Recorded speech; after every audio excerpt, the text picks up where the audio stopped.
Praise Yahweh, praise God. Day 10, November 22, 2023. Ayan po. Ito po yung ating dragon seed. Ayan. Ito po ninyo. Itik na itik.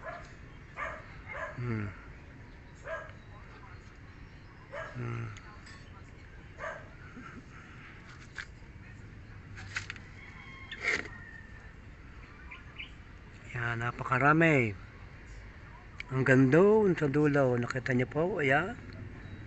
Oh, napakaraming binhi.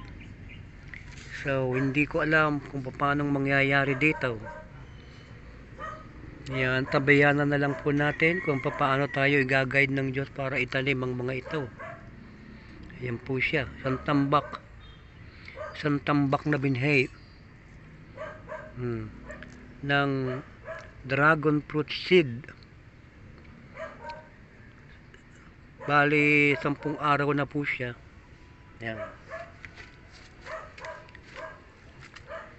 Papansin nyo po, lumabas na po yung kanyang temporary na leaf.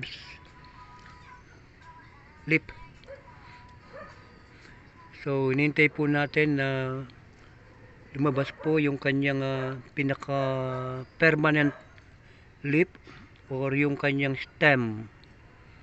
Yan po siya. Yan daw po kasing stem nito, yun din po yung kanyang dahon. Kaya yan po yung ating inintay. Sa loob ng 10 araw ng paghihintay, ito na po yung itsura ng ating pananim. Ayan, nakikita niyo po.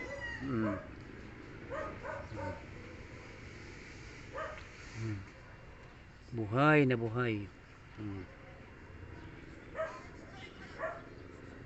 Ayan po siya.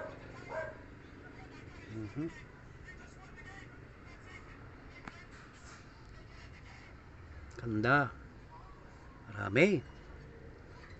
Kasawa na tayo katatanim nito.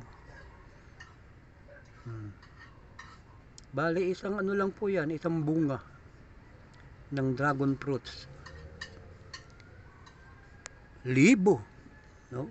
Aking palagay, libong butil ang ibinibigay ng prutas na iyon. Talagang napakasustansya ng prutas na iyon. Dahil isipin po ninyo, napakaraming buto na ibinibigay niya para siya ay pakinabangan ng mga tao.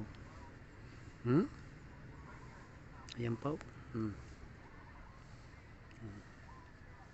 Asawa ko talagang katitingin. Bali 10 days. 10 araw na pagdidilig, pag-aalaga. Ayan, yan po yung bunga, resulta ng ating pag-aalaga.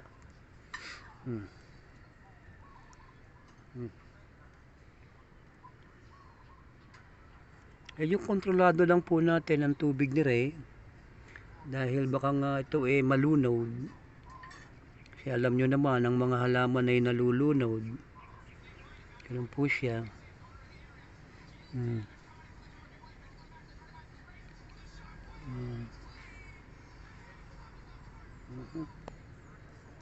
Ay, salamat po Panginoon.